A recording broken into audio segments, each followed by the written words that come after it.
look to thee. Whenever phantoms flash the truth you see, both I find earth around the world, your words are fair and true. When questions and debates arise, we always look to you. All time and space and liberty, rambling canopy, these all belong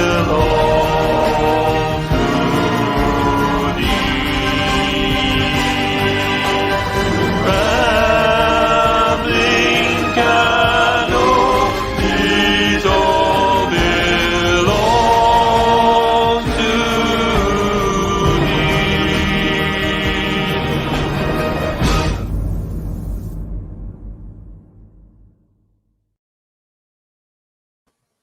Good morning, folks. And we're going to start this morning ramble off. Hey, what do you know? I remembered to unmute. With a couple little things. So coming up on the channel, we're going to be changing it up just a little bit. So from now on, the layout for Monday through Saturday is going to be as follows. Monday, I will have a What's on Canucks Mind video drop at the normal time of 9 a.m. Central. And then on Wednesday, I will continue to get through Enterprise. Thursday nights will be karaoke. Friday mornings will be the open line show. This one. I have to work on that intro, though. It's got to get changed. Oh, well. More things for me to do in the editing room. Ha! And then Saturday nights will be karaoke, as always. So that's how we're going to format the main channel for the next little while. I hope everybody's been tuning into History with R&R. We've worked really, really hard, and coming next Tuesday morning will be the first official live stream from History with R&R. It'll feature myself and Richard. And then the following Tuesday will debut the radio show, and we worked really, really hard on that. There's a few people in the community that I will be thanking afterwards. I don't want to give too much away. And I hope that you all will enjoy it, because we all put a lot of work into it, and I spent more hours in the editing room than I ever want to think about. So with that said, that'll be dropping October the 6th. It's already set to go. So we're very much looking forward to that. And Joseph Patrick says calling it a morning show is wrong. It is past 6 p.m. here. Yeah, but I'm in Canada. Therefore, it's still morning here for another hour. So Central Time is the only thing that matters. I can say that because I'm in Central. So, and I want to welcome Tiki of Doom, Captain Trek, Bird of Prey 5. Welcome in Kapla. So as I was saying, History with R&R will debut its first live stream next Tuesday morning, 9 a.m. Central. Yay, I'm doing morning shows again. Oh boy. And those live streams will alternate. One week it'll be a live stream. The next week it'll be a video. The radio show will appear every second week because it takes a lot in the editing room. And then, yeah, fun stuff. And then Fridays will be the information-heavy videos, as always. Next week, we'll be starting the second Battle of the Somme, and I look forward to that, which is the Americans' first real big battle in World War I, which spans all the way to the end of the war. All right, so now that I got that stuff out of the way, before I open things up, there's a couple things I want to say. First of all, if you caught my video earlier on in the week, a a member of my childhood passed away this week. And I'm stepping out of sci-fi for a second here and changing hats. So, as many of you may or may not know, Animal, one half of the Legion of Doom or the Road Warriors, depending on how far back you go, passed away this week. And, well, they were part of my childhood. Their theme song ushered in many ass kickings that I took great joy of watching. And so I just thought I'd say rest in peace, brother. Thank you for all the fun and all the memories. And I'll do it just for Tiki of Doom because he put it in the chat. What a rush! Used to happen right before their entry music if you didn't watch wrestling. And you knew somebody was getting their ass kicked. Right about that point. And as I said in my video, we do not count LOD 2000. Heidenreich can kiss my ass. He never should have put on the shoulder pads, and Vince McMahon is a moron for doing so. At any rate, so today's live stream is going to be a little bit open lines. I do have a small rant / conversation about Lower Decks. Also want to cover what everybody's looking forward to with Mandalorian dropping soon. And with that, I'm going to open this sucker up and bring a few people up and see what happens. So let's get this thing started. There we go. Oh, the link should be in the chat now. And you're more than welcome to join me. I want to thank everybody for coming and taking part in this. This should be a weekly feature. I'm only doing open lines once a week just because with the secondary channel, I spend a lot more time at the computer than I wish to. But it's all for fun. So, But without further ado, as I've been trying to put it off because I've been a little busy, I have, welcome, Cap. Hey. I've been a little busy, so I hadn't got to the last 3 episodes of Lower Decks. And I did this morning. And I instantly regret it. So what'd you really think? Well, the show hasn't improved, I see. Not at all. Nice video this morning, Cap. Thank you. Should be saying the same thing to you. What do you do? Tell us what you really think. And I realize there are people in the community that really like Lower Decks. And again, I state, I had a feeling I wasn't going to like the show because that type of humor never really lands on me.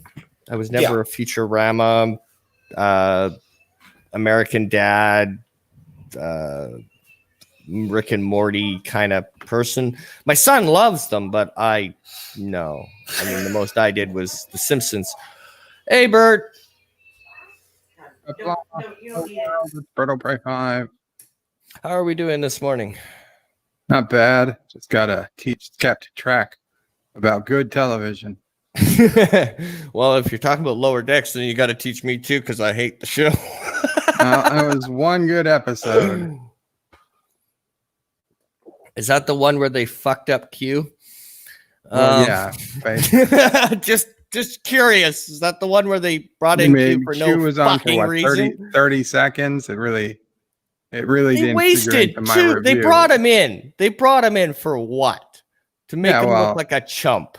It was ridiculous. Stupid. But that's because I'm a Q fan, so that bothered me. Also, the other line that bothered me was in the episode right before that, and they kind of all blending together because I watched them one after the other. But the episode right before that, I do like the Optimus Prime line. I really do. I don't even remember an Optimus Prime line. Yeah, they stole from Optimus Prime. They stole from Optimus Prime. They took his main catchphrase. Let's roll. Made it roll out. That's Autobots. Always been Autobots, not Star Trek. Screw you. That's Optimus Prime, not Star Trek. When they go roll out, that's Optimus Prime, damn it. Wrong franchise.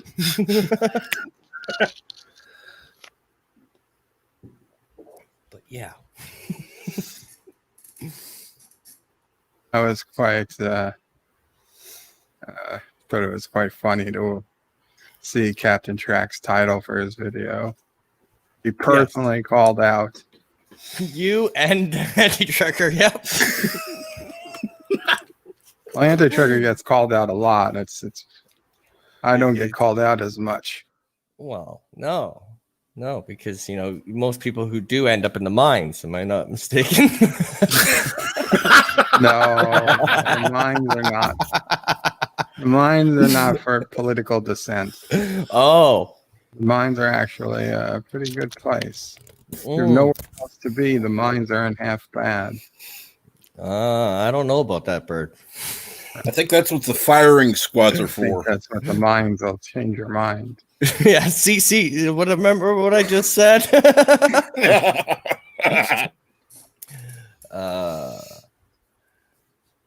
But yeah, so I'm not all that impressed with Lower Decks, and I just wish they'd quit promoting her and then demoting her by the end of the damn show. She's been a lieutenant, a first officer. Seriously? Since when do we throw rank around that quickly? The future. We throw The rank future. around. Oh, tell that to Ensign Kim. Sorry. You'll be ensign forever. That's all I got to say about that. Tell that to Ensign Kim. That poor bastard wouldn't get a promotion if they were handing out promotions 2 for 1.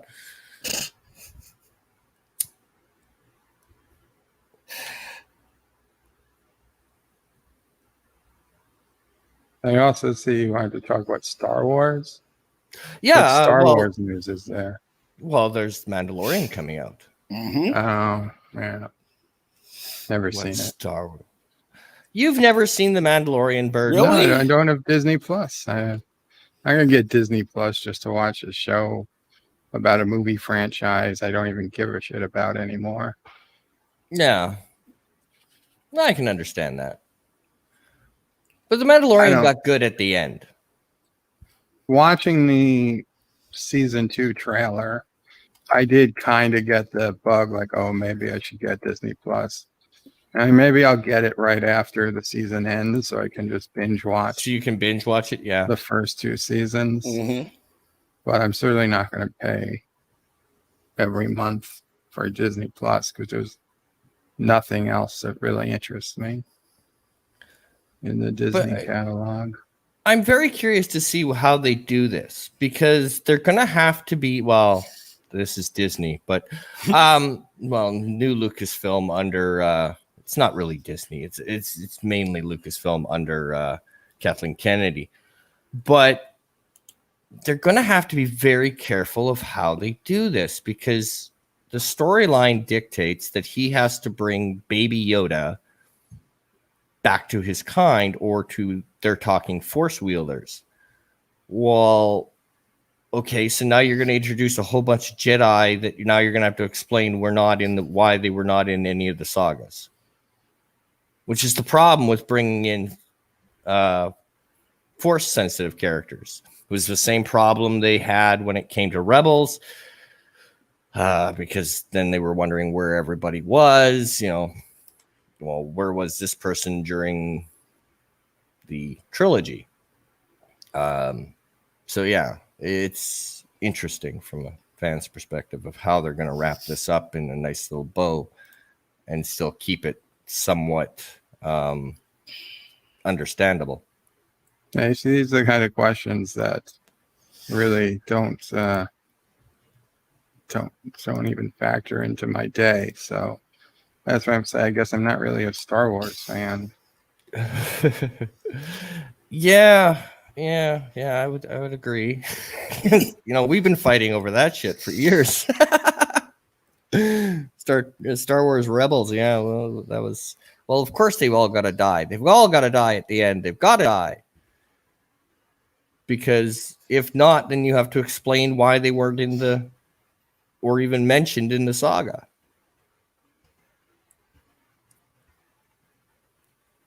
So, yeah, it'll be very interesting how they explain Force wielders or Jedis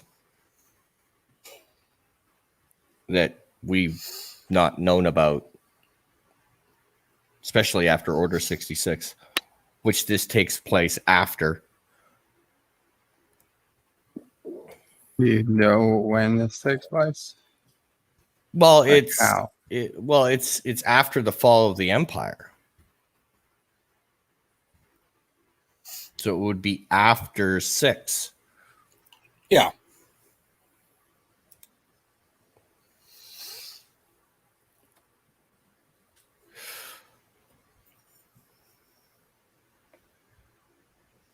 But yeah, so. And then, Lower Decks. Oi. See, I don't understand. I always end up on this damn side of the coin. When it came to Picard, I was on the opposite end. And now I watch Lower Decks, and I'm like, well, if they had a problem with Picard, they're going to have a problem with this. So, yay, I'm going to be in the majority again. And then I watched the show, and I'm like, fuck, I'm in the minority. What the hell? I can't fucking win.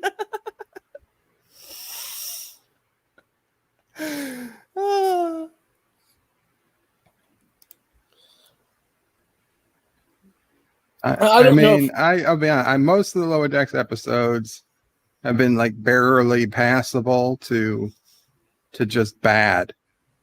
But this was the first one I thought was actually a good episode. The one with Q in it. Yeah, but not because of Q. Q I could have cared less about. Yeah, which is the whole stupid part. They brought back Q. Q paid no real, to the plot. He didn't do nothing. And then at the end, that stupid ensign is able to wave him off like he's some damn chump at the water cooler. You seem to be hung up on Q. Yes, because it pissed me off. Q and Picard are my two favorite Star Trek characters. oh yeah. So pissing off, making Q look like a chump is kind of annoying to me. Be like, the Klingons being 60s hippies. Would probably annoy Bird. Or for that matter, just being the Discovery Klingons. Well, I wasn't going to mention that abomination.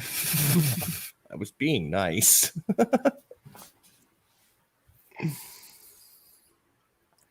But yeah, and then I'm watching that one episode, and they go and steal Optimus Prime's line because Trek doesn't have enough lines. It's kind of annoyed me because I'm an Optimus Prime guy. So that pissed me off. For number one, Starfleet officers do not roll out ever. Well, except for that one time that Picard decided to take that little four-wheeler for a trip. But, that's beside the point.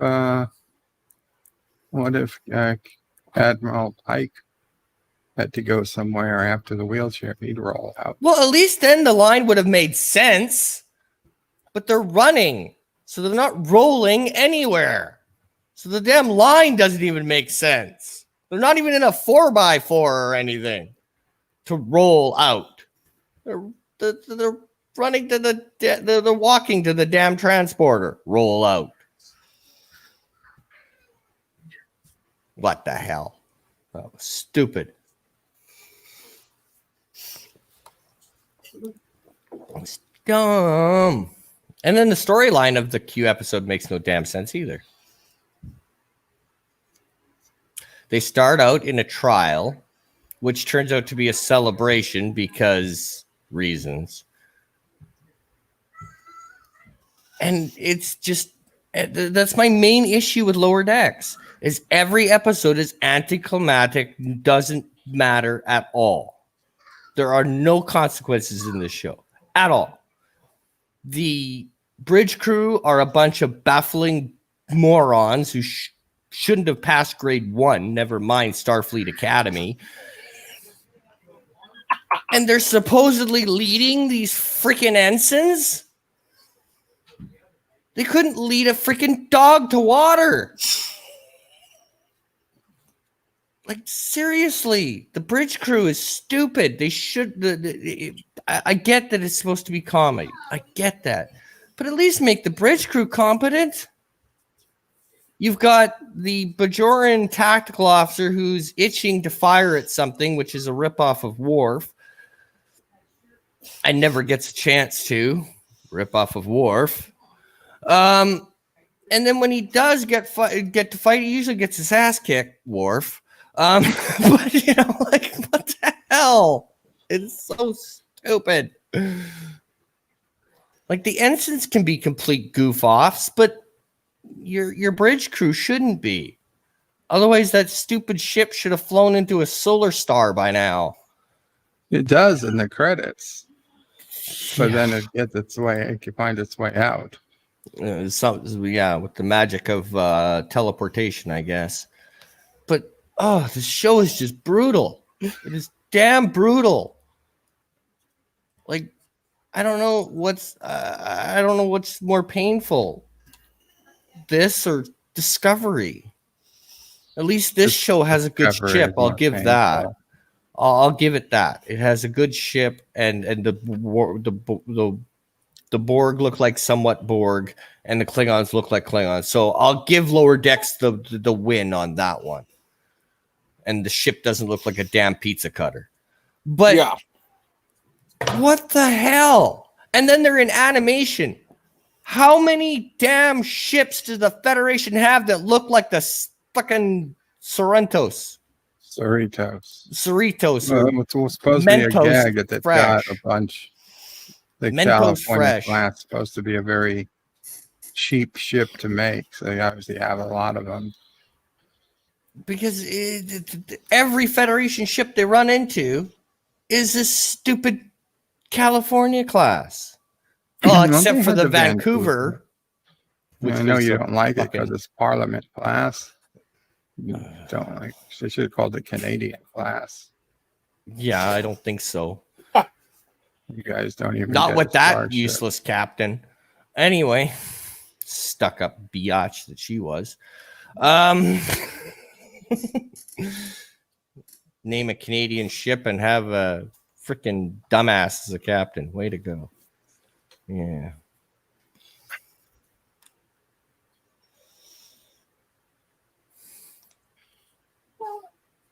But yeah, so the show is absolutely dreadful. I mean, it just barely gets. I mean, it's got some points. The music's not too bad, so it's got better than Enterprise. In that category, the stories don't come anywhere near Enterprise, so there they fail. The ship's better than Discovery because it's not a pizza cutter. But I mean, other than mentioning Kirk and Picard in the Enterprise every show, for reasons, what the hell am I missing? Because this thing is like dreadful. Oh yeah, and then because, like I say, Star Trek doesn't have enough catchphrases, they have to steal freaking Optimus Prime's main catch line. But that's for another story. And they can't even be rolling, like driving a truck or a 4x4 or Pike. The roll outline made no damn sense. It was absolute stupidity upon stupidity. And I mean, after Lower Decks, nobody can complain in Picard about having one Federation ship. Just saying. Because I remember when I was defending Picard, how everybody was going, oh, how unrealistic that the Federation would have one style of ship and have a whole bunch of them. Well, yeah. But it's okay in Lower Decks, but it's not okay in Picard. All righty then. Kiss my arse.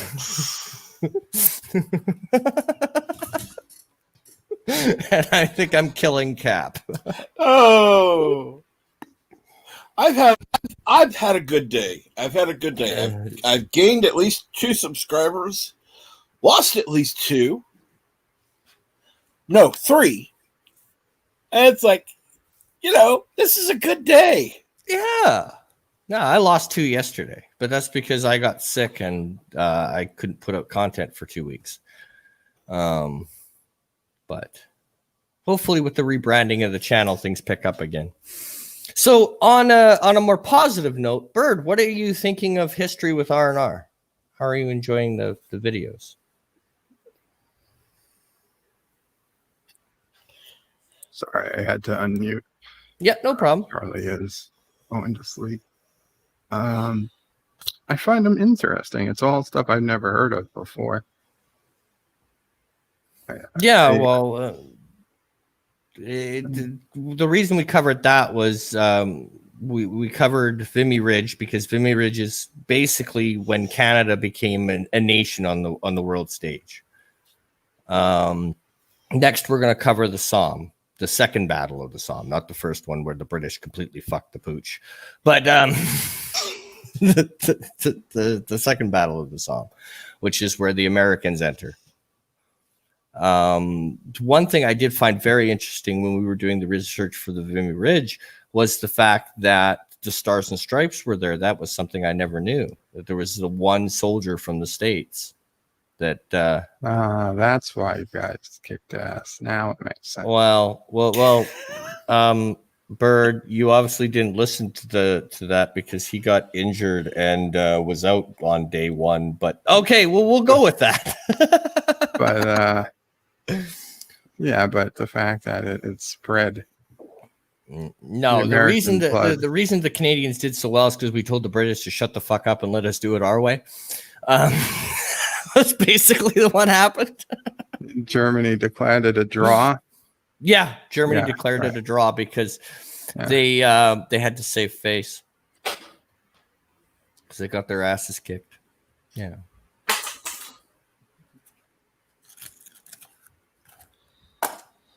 I don't know if I would have let them, but they did. It's over. It happened. It's too late. Yeah. No, well, it's more of what they went back to tell the German people, right? Well, oh no, we held them. Oh no, you lost the whole damn ridge in 4 days. And where that the part that I always found interesting about that was the beginning of that battle. It's like, okay, so you've survived the Somme, yes. Okay, you guys lost a lot of troops. Yeah. Well, as your reward, you're going to go and take a ridge that we haven't been able to take since the beginning of the war. Oh, thanks, assholes. So, yeah. The French tried, failed. British tried, failed. But we're going to send you in as your reward for doing so well in the Somme. Oh, thanks. Jackasses.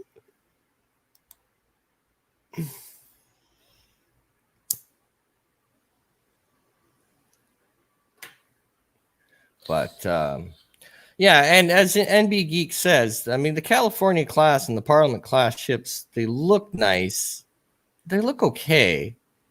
They don't look as bad as, say, Discovery, which that ship should be outlawed from canon. USS Pizza Cutter and the USS whatever the fuck it's called.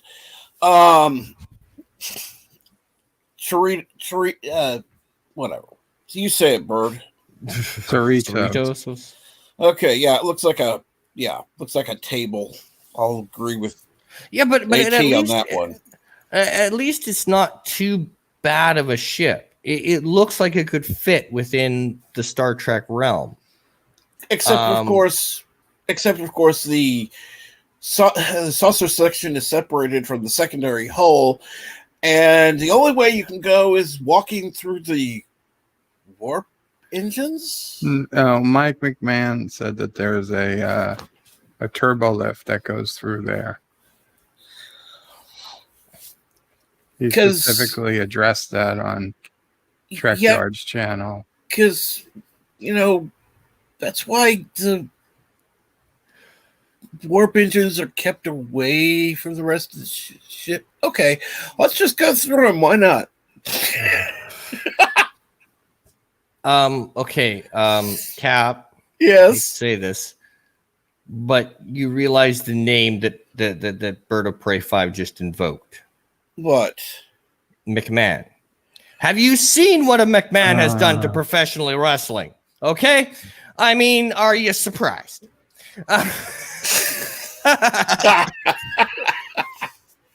Just saying. Well, I will say this much. You know, it's not like we're watching a depressing video of Irish history, at least. Ooh. Well, it could be worse. Could be the French. But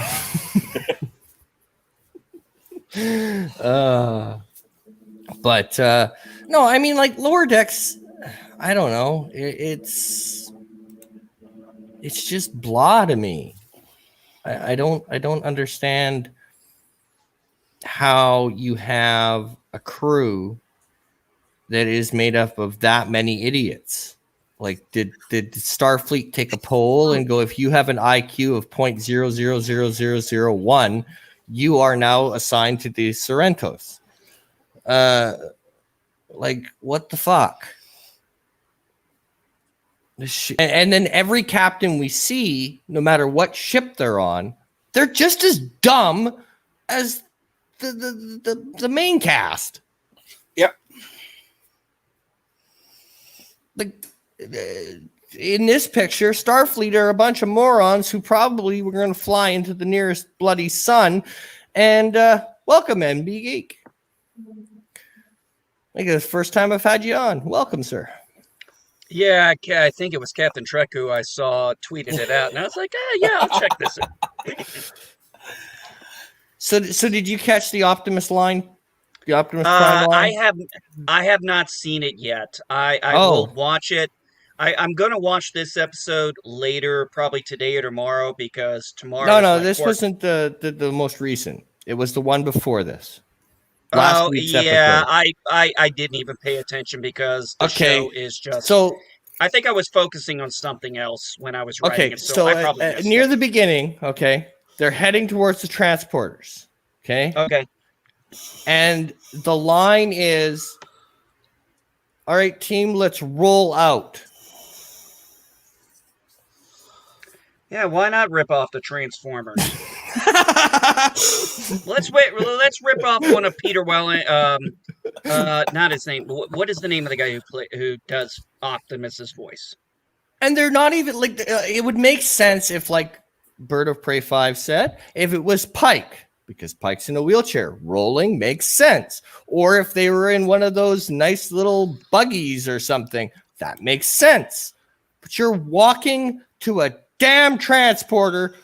Leave Optimus Prime's lines out of this, damn it. Peter Cullen. Yes.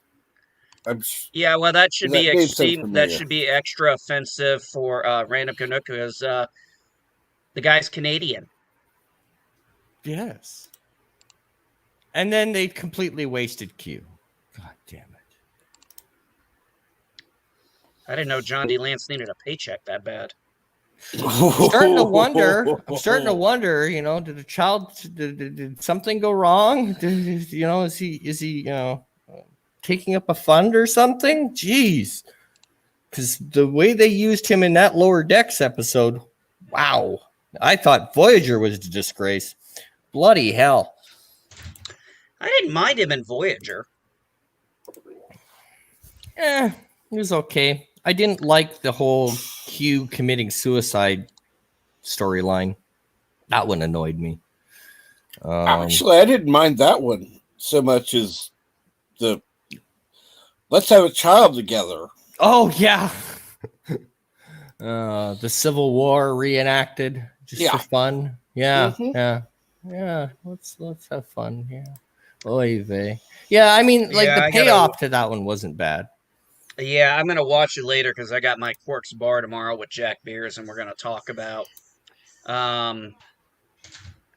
this current episode, and then when I found out Q was, I was like, God, they're gonna do something. They're gonna screw Q up. Oh, he's basically a side prop. And I mean, even a side prop is probably giving him too much credit. Why on God's green earth would he even show up on the Cerritos? I mean, what's that? I'm having a hard time here. I'll just go with this. Michael Burnham 2.0. At the end of the episode, brushes him aside like he's some little school child. I don't have time for your bullshit, and she keeps walking. What the fuck? This is Q. This is what Q would have done. Yeah, spaced. He turned Beverly into a freaking red dog for crying out loud one time. Yep. It just hurts my head watching the show because like I said, I could entertain the thought that the ensigns are a bunch of screw ups and dumb fucks. That's what you expect from an 01. But every single commander, every single person with rank are absolutely useless. How they don't fly that ship into an asteroid, I don't understand. How they fly that ship, period, I don't understand. Yeah, I don't understand how between the Cerritos, the whatever other ships they've shown, other California classes or the Parliament class, it comes down to literally, we have some incompetent ass captains. And some absolutely useless staff. Yay! Yeah. I mean, was this a result of the Dominion War that, it's like we're so in need of any Starfleet personnel? Oh, okay, we'll take you. We'll just put you on these shitty ships. Well, I did look at the timeline here, and the show was set 1 year after, basically the year after Nemesis, and of course right after DS9. So it's after the Dominion War, but it's kind of interesting. I noticed nobody brings up the Dominion War. And I'm like, wait a minute, I checked the timeline here. You're in 80, the war was in 78, 79. You think this would still be something you'd be talking about?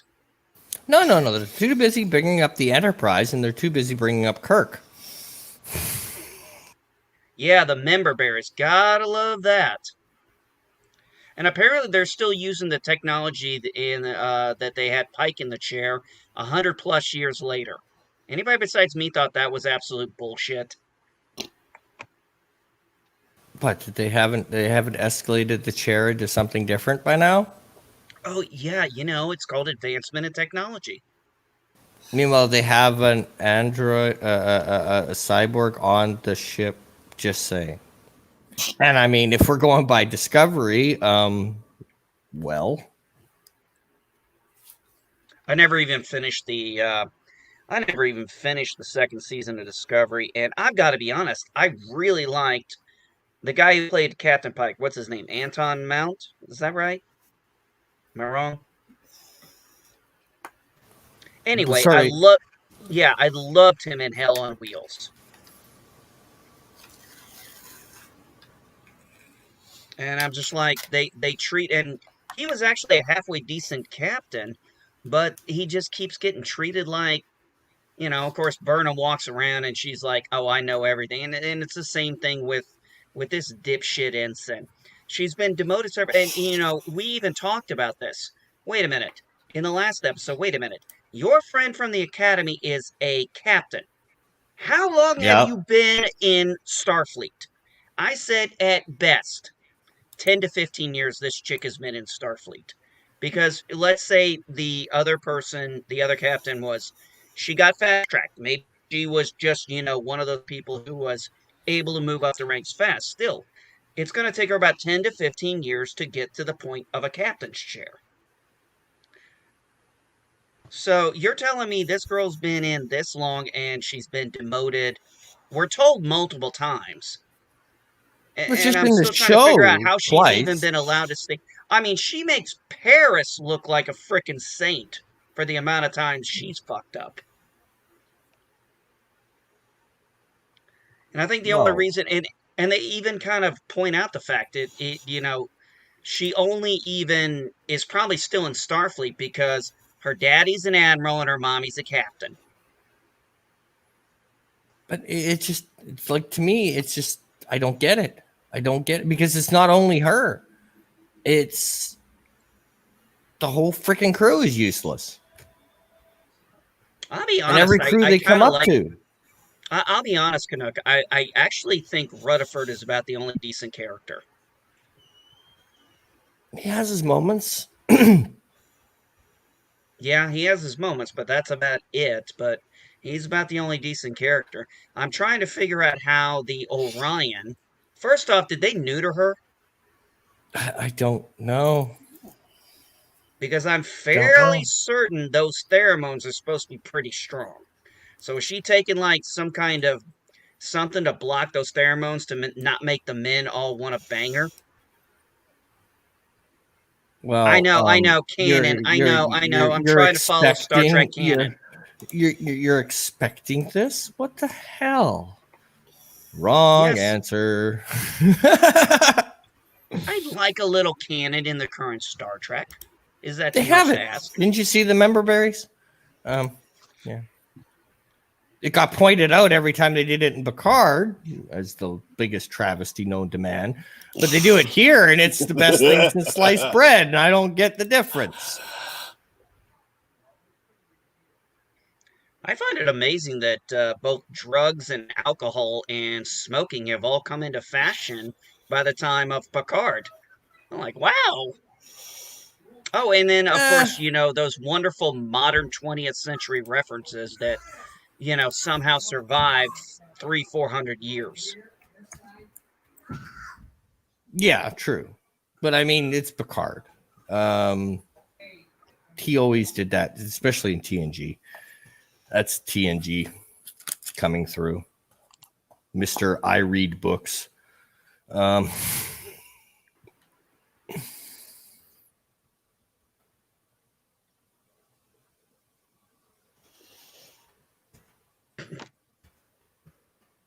But no, I mean, like, I just don't get it. I don't get it because everything that people complained about in Picard is being done in Lower Decks, and it's okay in Lower Decks and not okay in Picard. Member berries in Picard is bad. Member berries in Lower Decks is good. You know what, it would really have been good if they had taken the concept of the Lower Decks episode from TNG and used that as their baseline for putting this together.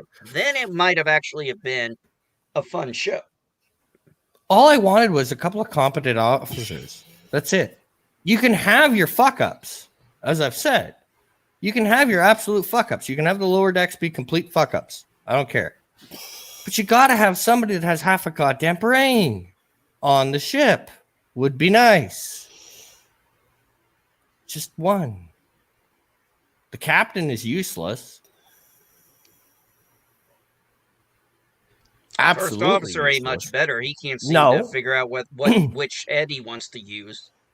Yeah, well, there's that.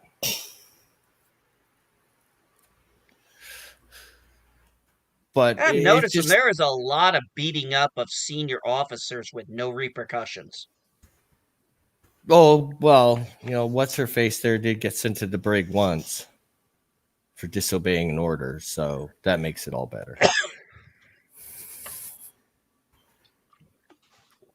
Yeah.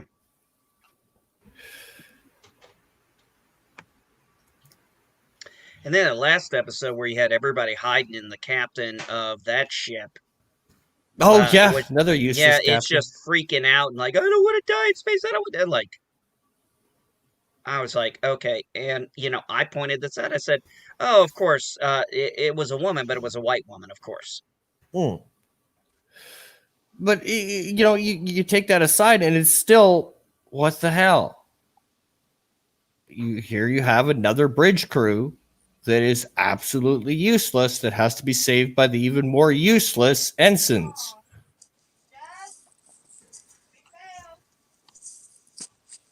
And then they basically admit that everything that she does is on purpose. She's purposely staying an ensign.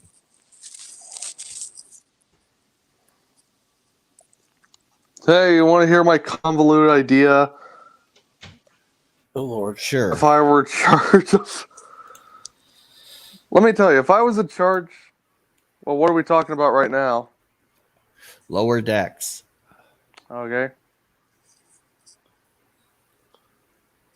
Well, I just said if I was in... Yeah, lower decks would probably be mostly unchanged. Unpopular opinion. Well, actually, that's a popular opinion. Well, I always But, brag. I'm just saying, I always brag about how if I was in charge of Discovery, it would be post Nemesis, right? Lorca wouldn't be a bad guy. Kind of a waste of a good character, in my opinion. Star Trek Discovery was a waste from start to finish.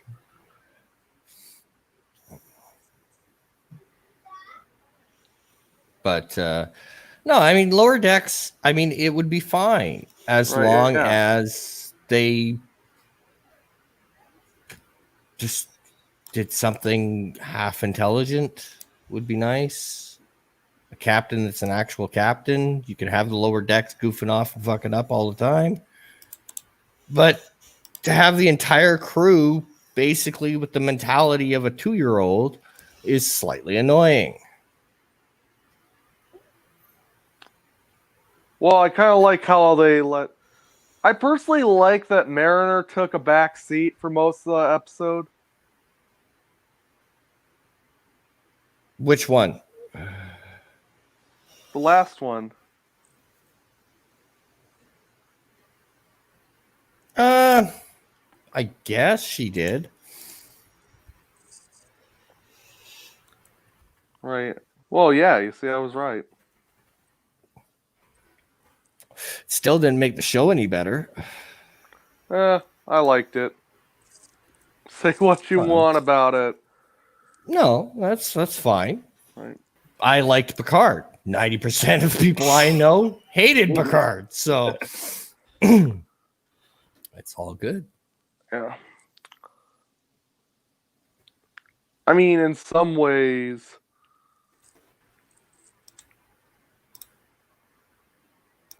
you could say, Mariner's the flawed version of Burnham people wanted. Right? Well, she's not really flawed. Well, I wouldn't really call her a Mary Sue. I'd think of her more as a Rick. I look at her more as a fake because every mistake she makes is written off as done on purpose. She's really better than this, but she's dumbing herself down. That's the storyline. She dumbs herself down and makes mistakes on purpose, not because she did a mistake. She makes a mistake because she did it on purpose. So therefore, it wasn't a mistake. She's really better than everybody around her, but she dumbs herself down, so that she doesn't stick out and get promoted. Yeah, how so? It said so right in the last episode. Her captain friend calls her out on it. You're better than this. Back in the academy, we thought you were going to be the first captain among all of us. Except you keep fucking up and getting yourself demoted and all the rest of it. It's all a show. She dumbs herself down. She is better than what she's acting. So she doesn't make any true mistakes. None of it is true mistake. It's all done because she doesn't want to be promoted. She wants to stay ensign. So she doesn't do anything of merit on purpose, which means every one of her character flaws are on purpose. You're on purpose. That's what you sound like right now. Okay, so other than insulting me, what is your response?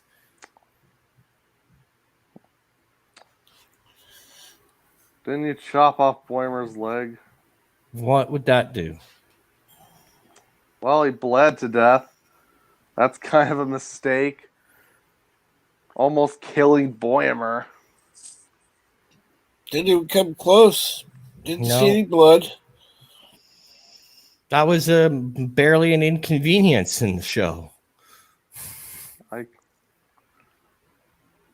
Well, seriously, would you chop your friend up?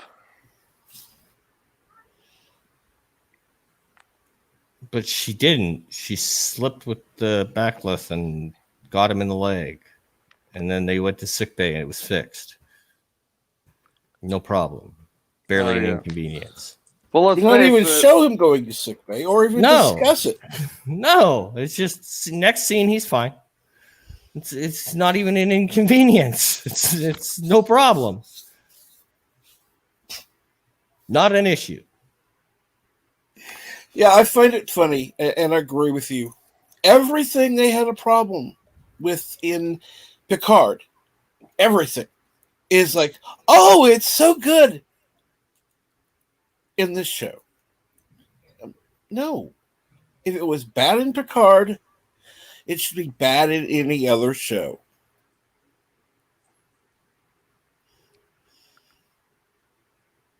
And if they were if they were going to give her actual faults, then it's okay. But basically, what they've done is they've gone, oh yeah, she's actually better than everybody around her, but she dumbs herself down. Well, when you think about it, faking yourself, dumbing yourself down on purpose, I mean, that is kind of a flaw in its own right. How? Well, that way you're not expected to. Let's put it this way. Scotty did the same thing in some ways. He always overestimated the time for fixing because he wanted to have his reputation as a miracle worker. Okay, that I get. Then they do this. What the fuck was that called again? Oh, good. What was that? Oh.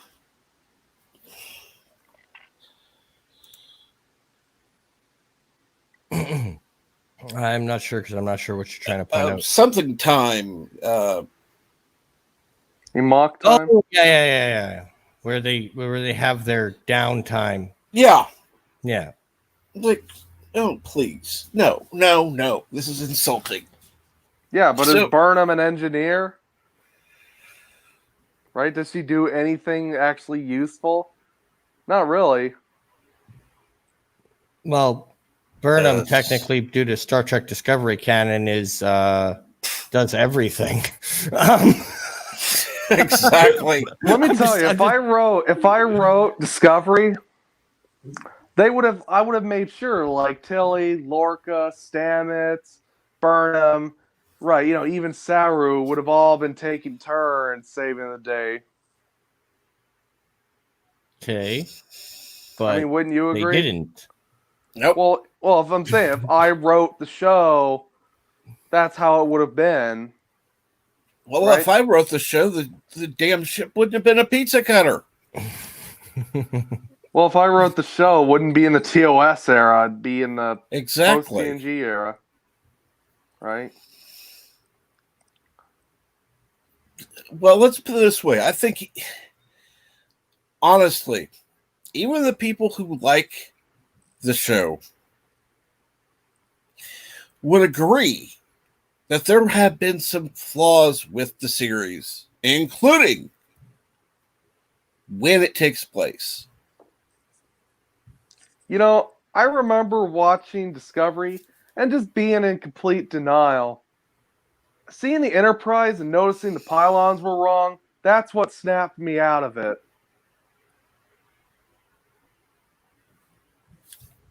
And Carlo points out a good point. Everybody has their different likes and dislikes. And I agree with that statement, such as I like Picard, Captain Trek does not. I didn't hate it. I just Sorry. didn't like it. Yes. But at the same time, it's just, to me, I mean, it just doesn't make any sense. The current stuff just doesn't, like Picard. They had some good moments and they had some bad moments. The Orchids can go to hell. I always thought it was stupid to have like Dodge and Soji. Like you kill off Dodge and replace her with someone who looks exactly like her. Wouldn't it make more sense if they were just the same character? Well, then you would have got rid of half the storyline, but okay. Well, I would have tried to write around it somehow. Now, I'm only reading part of what Carlo is saying, but is what they're writing now a step in the right direction? Yeah, perhaps. Aesthetically, I would consider Lower Decks a step in the right direction. And I absolutely disagree. This show is not really rewatchable. I think, to be fair, I think in the sense that they're getting the idea of what the ship should look like to some degree, the music, some of the feel is on par. Right. However, the rest of it is just as Loki would say, wrapped up shit with a pretty little red bow. But Picard, I liked. Did it have its faults? Yes. I think they tried too much in the first season. They had too much going on, too many cooks in the kitchen. And therefore it made for some storylines that kind of shouldn't have been there. Agreed. But overall, I thought it was a step up from Discovery. By leaps and bounds. Yeah. As for Lower Decks, I don't get it. It just makes no absolute bloody sense to me. I like to think of Lower Decks as kind of a deconstruction of Discovery. How so? That's it. I want to know that too. Well, when you think about it, in some ways, Mariner is kind of like a better version of Burnham. Say what you want about Mariner, but I actually kind of liked Mariner. I wouldn't go as far as saying a better version, but okay. Right. One thing. Different version. Still want to put them both out the airlock. Okay, so in a lot of ways, you could say the first officer character could be like a parody of Lorca, minus the crazy, psycho, alternate universe tendencies. That'll be season 2. Well, no, I would say the first officer character in Lower Decks is a mockery of William T. Riker, not Lorca.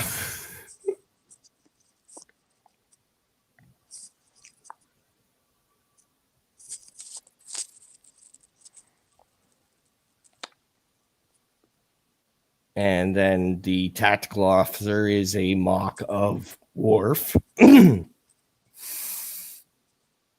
haven't figured out who the hell the captain is supposed to be mocking, because she doesn't mock Picard. Maybe Cisco? No. I don't know. She's just stupid. She just reminds me of a mix of Cisco and Janeway. Maybe Janeway.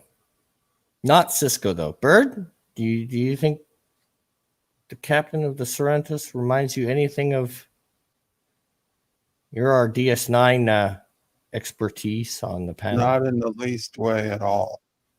Okay, so I stand on firm ground. If Bird agrees with me that no, Cisco would not be the one, then I'm good. All right, we settle on Janeway, I guess.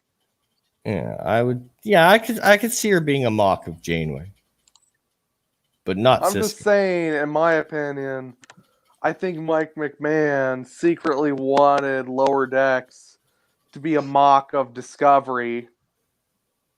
I don't see the tie-in though. I'm the DS9 other guy. than If you want to Mariner. talk about DS9, Shots fired! Shots fired! Duck and cover! Duck and cover! no. I'm just saying, Discovery. No, not Discovery. Fuck, I just can't believe that came out of my mouth. I'm gonna have to throw up now. No, That's it. DS9 NB Geek out is the airlock. no. DS9 is my favorite of the Star Trek series, and Captain Cisco is my favorite captain. And I generally really enjoy just about everything that came out of DS9. That's why Voyager was so disappointing for me. Those first 3.5 seasons. It just seemed like DS9 came out with all cylinders firing. They were on board. Avery Brooks just knew what he wanted to do with this character and owned it. I mean, in the very first episode, The Emissary, where he tells Kira, go over my head again and I'll have yours on a platter. I'm like, oh, this is a captain I'm going to like. Or even though he was a commander at the time, I was like, this is the leader I'm going to like. And then when he, tells Bashir after Bashir yells at Gul Dukat, and he goes, I'm sorry, sir. No, that was the most entertaining thing I've seen all day. And then he looks at me and goes, don't do it again. Yeah. It reminds me of, I'm just saying, to me, the captain in some ways just seems like a gender swapped version of Cisco. Like, not even close. Any No, way. no, Not Not even in close. any way. no. No. all right. No. Not No. a chance. Cisco Okay. was a badass.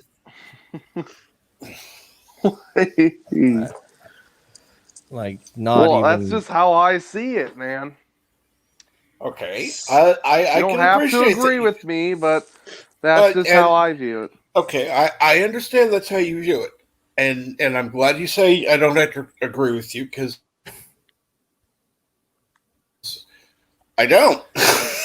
I'm not going to be rude, Well, but I don't okay, agree with you. I don't see it. Let me ask this then, Cade. What characteristics of the captain of the Sorrentos lines up with Cisco? Okay, so right, we know they're both parents, right? Okay. More. Okay, so I always thought that one scene was kind of funny, like where they promote Mariner, but then she's doing like this weird jazz thing, and Mariner's like, "Oh God, no!" But how does that apply? I don't know. It just reminded me of Cisco. I don't really have to explain it. I just watched it and I thought, yeah, it just reminds me of Cisco a little. You want to see what reminds me of Cisco? Well, Jake, see, right here. the thing is,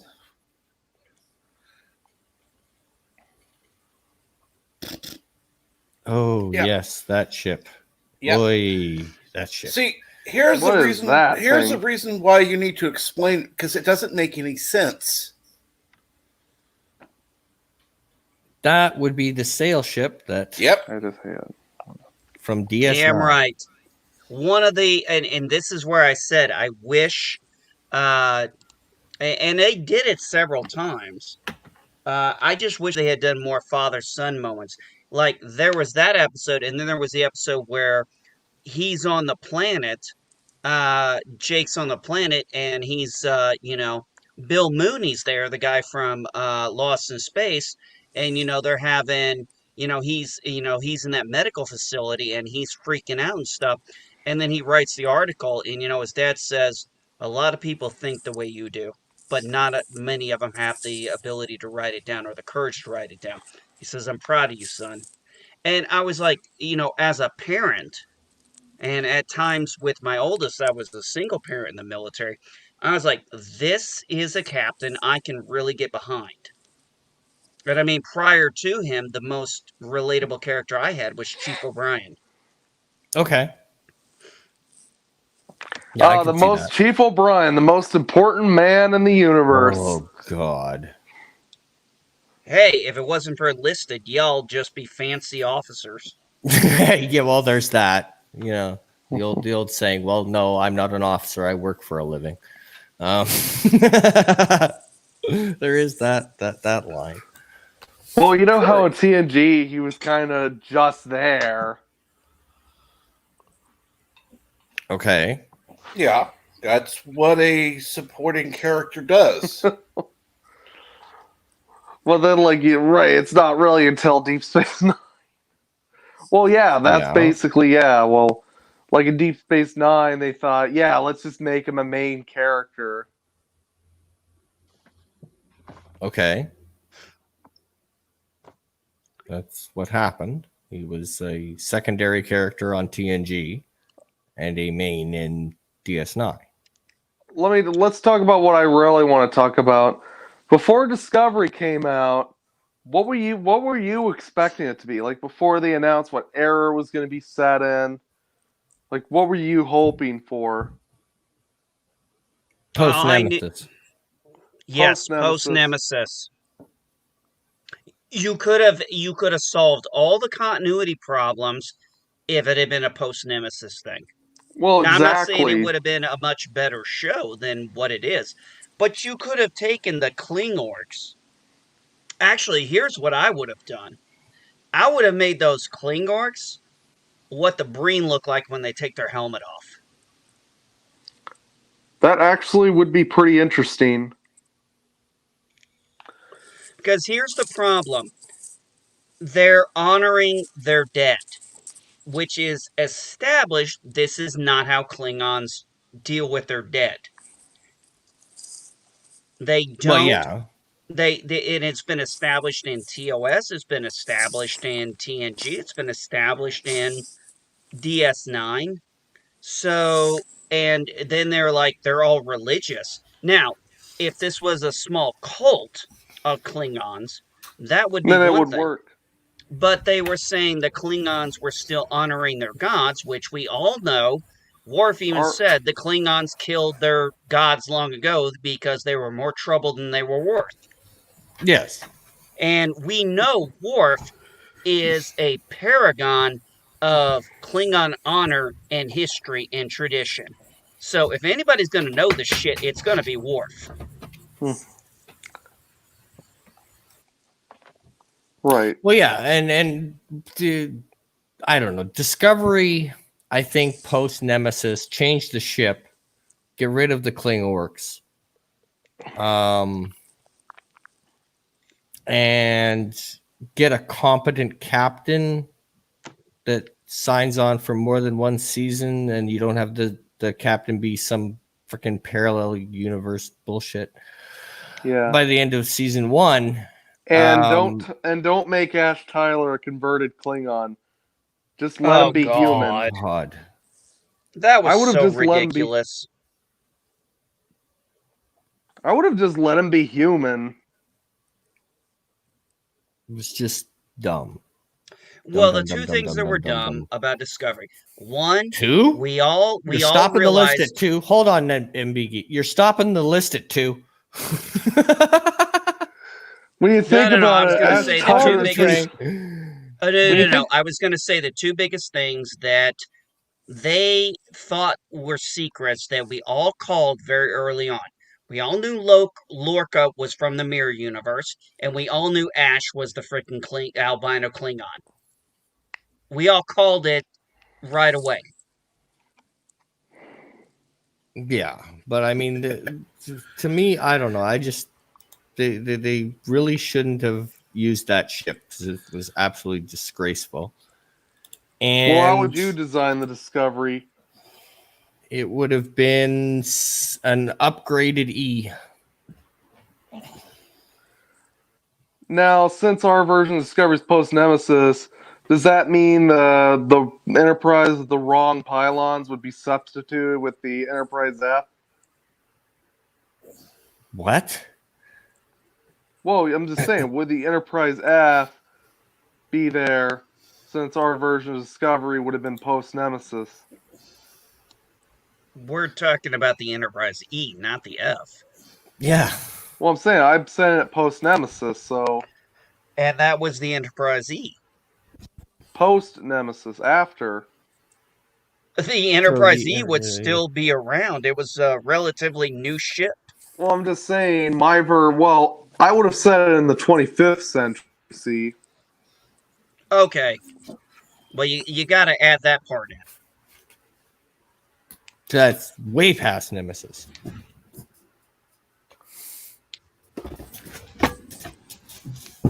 And yeah, you could have had it be the Enterprise F, I suppose. well, that's kind of my point there, right? Like, can you imagine if the Enterprise F showed up, And right? I just thought, like, right, well, it would still go the same way. Of course, the token nostalgia characters like Spock and Pike would have to be rewritten as completely new characters, yeah, because to you avoid can't any have screw- Pike or Spock on that century of ship, but yeah, he'd still be same personality wise. I mean, you could easily do that with a Vulcan. Just don't call him Spock. Yeah, exactly. Right? And the same for like Pike, right? Just don't call him Pike. Call him Pork. Captain Why Pork. would you call? I don't know. Okay. It's not that creative, but still. Captain Pork, captain of the Enterprise F. Yeah, Right? And then he walks see up to that. Lorca, and then he shakes hands with Lorca, because like I said, our version of Lorca wouldn't be from the mirror universe. As far as we know, he's just a guy with PTSD. Well, that wouldn't have been my storyline, but okay. Well, I'm just saying, Actually, if they had done it right post Nemesis, Random Canuck, and they had brought Lorca in and say Lorca was very heavy In the Dominion? the Dominion Dominion War, yeah. and You he, could do it that way. was, say, Discovery was a new ship and he was given command of it, that would actually have made some sense. Yes. And that would have fit rather well. Yeah, you could do it that Exactly. way. I mean, But that it would have wouldn't be- made sense. I mean, even Cisco had PTSD from the Wolf 359. We know this. Yeah. Yeah. So, I And mean, you could even- have it. Yeah. Yeah. So that would have made for a better show.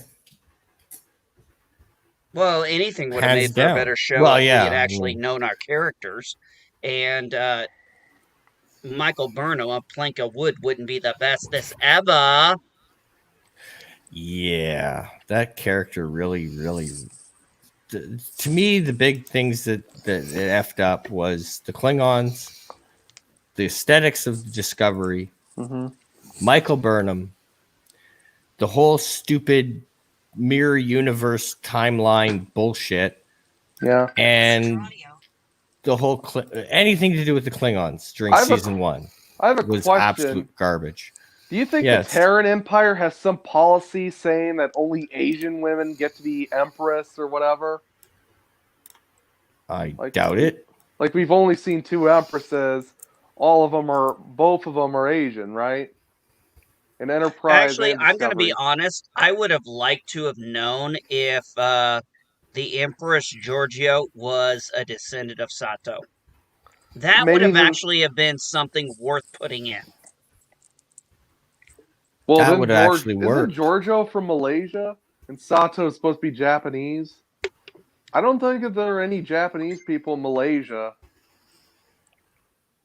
but it is the future, so maybe there could have been some demographic shift where Japanese people moved in.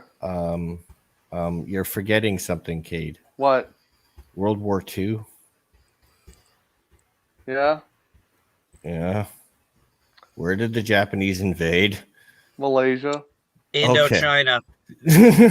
So, Yeah, They they're not. invaded Indochina. saying there are no Japanese, would be forgetting World War II completely. Well, that's why we actually. That's I why the mean, there United are States Japanese stops. people. Well, Well, I mean, there are historical Japanese context. people. There's just not a lot of them. To put some historical context here, one of the reasons why America stopped selling oil to the Japanese is they were using the oil for their war machine to attack what was then called, or to invade what was then called Indochina. Yes. So we stopped supplying it. So yes, you're gonna have historically you're gonna have Japanese in Indochina. It's it's not like they all stay on the island. Well, yeah, I know that. I'm just saying there's not like a huge Japanese community there currently.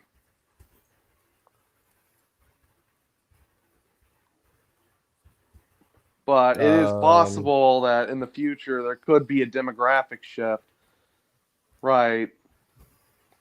Which could explain why Giorgio and Sato, or at least the Mirror Universe versions of them, were both empresses. Actually, it'd be very easy. In the Mirror Universe, the Japanese won.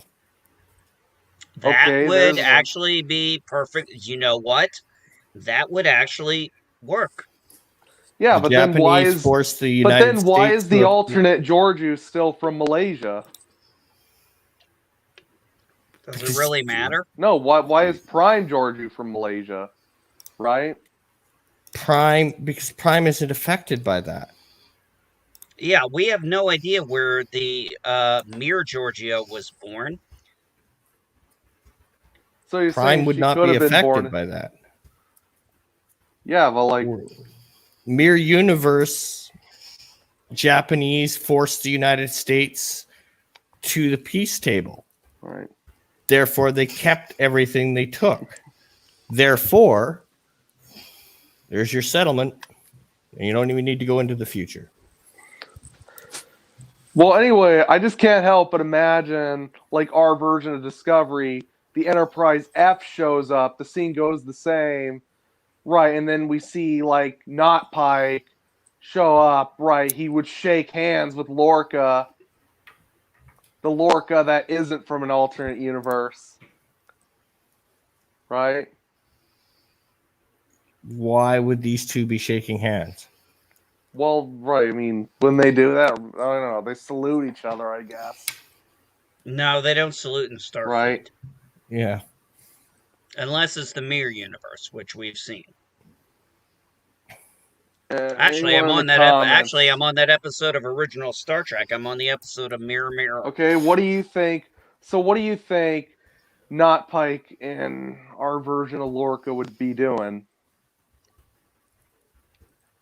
I don't don't know. necessarily- We haven't established a plot line yet. No. I mean, I don't know if I'd even have Lorca being involved at all. Well, I'm just saying, if I wrote Discovery, I mean, if I was in charge of Well, it, then you tell us because you're if they ever, Hey, You Random wrote. Canuck, I do want to address this. Tiki of Doom. I agree. Those DS9 episodes that dealt with the Mirror Universe, those are actually the episodes I dislike the most in DS9. I prefer just the one mirror, and I don't even like the episodes in Enterprise. I prefer the one mirror episode, and that's it. Now, granted, I did like a little bit of those Mirror Universe episodes in A Mirror Darkling, but I just felt like they were throwaways and they shouldn't have been made. That's my opinion on that on their last season. Because it added nothing to the story. Bird, do you have any weigh in on the mirror universe episodes of DS9? There is a theory that the temporal I Cold War. apologize that you always ask me specifically. It's just I'm holding Charlie, so I'm not butting in with much. I love the mirror Charlie. universe episodes. Why don't we just say, like, All of maybe? them. Why don't we just say Hold that on, Cade. Sato? Hold on, Cade. Cade. Let Bird finish. Okay, talk. I personally do think that Giorgio is related to Sato. Yeah. That once Sato took command, she was able to keep it in the family for a few generations, and they're related. Yeah, I could buy that. That would actually tie up a Japan few could have loose ends. taken over. Yeah, Yeah, Japan easily could have taken over Malaysia due to different changes in history, and bada bing, bada boom. yeah, absolutely. I that would actually I tie up just a whole feel bunch like of it loose would be ends. racist What about the to say crazy that, idea? though. Here's a crazy idea. What if Japan actually took over China? Not that Well, I think crazy. that's the premise. I think that's the premise we're going on because they Yeah, technically exactly. did, right? Or so all they maybe- needed to. Okay, or- hold on, Cade. I was in the middle of a sentence. Yeah. Or all they really needed to do was to force the United States into a major naval battle and win at the outbreak, and Germany not declare war on the United States, and you have it where such loss of life and the fact that the United States is now down a complete navy, they go to the peace treaty table, and you don't have a Pearl Harbor, because that's what stapled the United States' resolve was Pearl Harbor. My thoughts on the origin of the mirror universe, and it's kind of, I don't know if it's really, if we look at the beginnings of Enterprise's mirror universe or not. Maybe we're the screws mirror with it. universe. Well, that's always an option, honestly. But no, my thought was that the Guardian of Forever timeline is what created the mirror universe. That Oh, when they go back, the U.S. loses to the Germans, and that is what creates the mirror universe. And then the Guardian of Forever brings them back, but that other timeline still exists. And that other timeline is what ultimately turns in from, the Third Reich into the next. Somebody decides that they're actually descendants of the Romans, and they go back to, some type of unbroken line back to the Roman Empire. Well, and then technically, to the Terran Empire. that fits. That fits 100% because if you look at actual history, that's what a lot of the German and the and my brain is going completely. And that's what the person who can't be named and the other leader of the Axis powers, not the Japanese. They wanted The he Italians? wanted Rome back. The Italians they wanted Rome they back. Were looking for ways and to go back to the Roman Empire. I mean, if you look at certain things, it goes right back to the eagle. It's very reminiscent of the troops carrying the eagle into battle. Very Roman. I like to I've think got to that be honest. Hiroshi Sato. I like to think that Sato, or whatever her name is, moved to Malaysia, and she's just Giorgio's grandmother. If I was going to go a little further back, I wouldn't say necessarily Roman Empire. They always seem to fit, based on the way I've read history, a little more Mongolian Empire. A little bit. I think my first red flag about Discovery was when I found out, like, oh, it's going to be set before TOS, so I was like, well, it's not post-Nemesis, but maybe they'll go with the retro style, and then Well, saw that leaked photo of those damn Kling orcs, and I think that's when I started thinking that, oh yeah, something's wrong. Okay. Remember when we all had theories on how to work this around, or Okay. But yeah, I can kind of see your Mongolian tie-in. However, the way that they set up their authority is more Roman than Mongolian. do you think Genghis Khan is secretly half Klingon? No. It makes sense. How? Maybe. I've assumed. Other Well, than he liked war. I mean, we're just doing this under the assumption that the Klingons developed warp before before we humans did. when did that assumption come into it? Right, maybe the Klingons landed in Mongolia.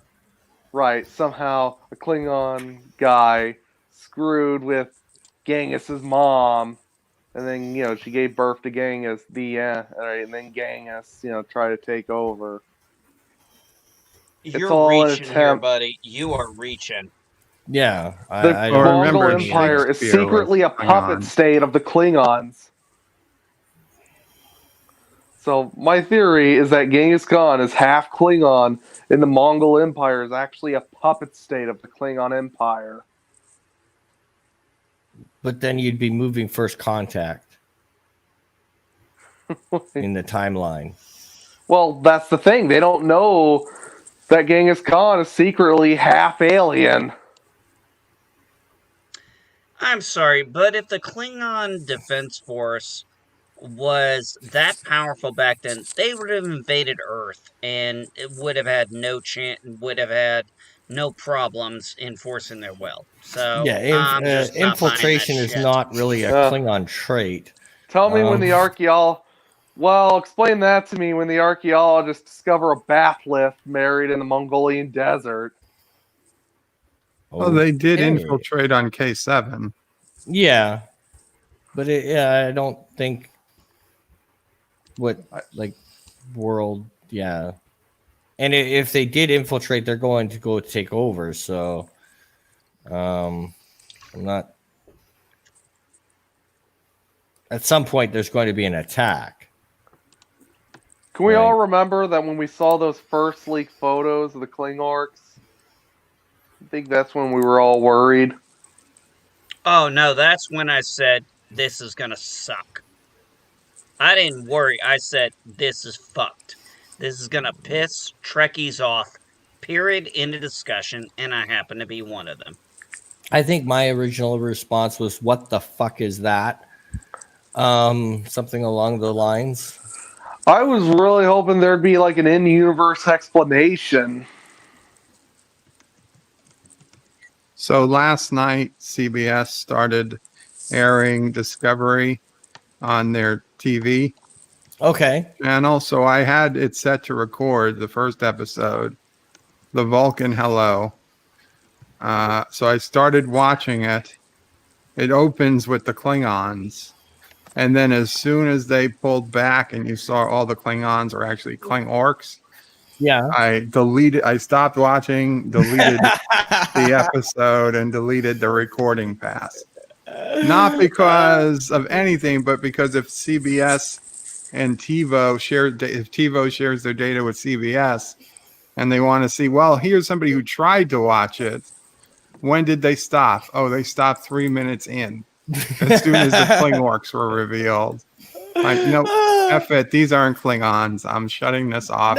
And deleting it forever. Klingons. They were never And Klingons. deleting it forever. Like, not even just in appearance. The way they act, the way they talk, the way they move, everything is not Klingon in any way, shape, or form. They should have just been like a completely new species. You could have done this with, it's like I said, you could have put this post-nemesis and made this the Breen. That would have actually be pretty interesting. Well, those bodies wouldn't fit inside Breen uniforms. Good point. Maybe not, but I I would was have just just throwing made it out like a there. new. I Oh, probably it's- would have just made it a completely new race. Let's call them Krogans. No, when I saw them remake Haha. Bathlets, they make the Bathlets defensive weapons where the edges were behind Doesn't them. look very defensive at all, does it? I know, I was like, that is not how Klingons fight. Klingons fight offensively. They are one of the only species who still, even with advanced technology, still use swords and knives. They Yes. are aggressive. They will mow your ass down. So don't tell me that a Klingon is going to make a defensive weapon. Klingons don't make defensive weapons, they make offensive weapons. Yes, they believe that the strongest defense is a strong offense.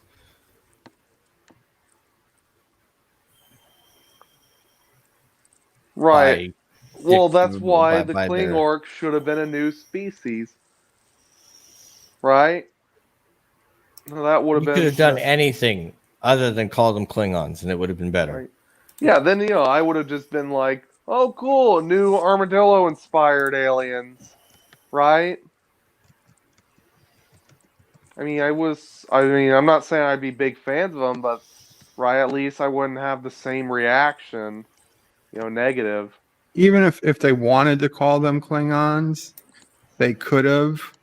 They could have been like a planet they found in the Gamma Quadrant that were interbreeded with the Herc, or maybe they Oh, were that would have been so much better. Yeah, right there. or they were the natural Klingons before, and the Klingons we know are the half with the Herc. Either way, they could have found them in the Gamma Quadrant, so they could have still spoke Klingon if they wanted them to, but it would explain all the other differences.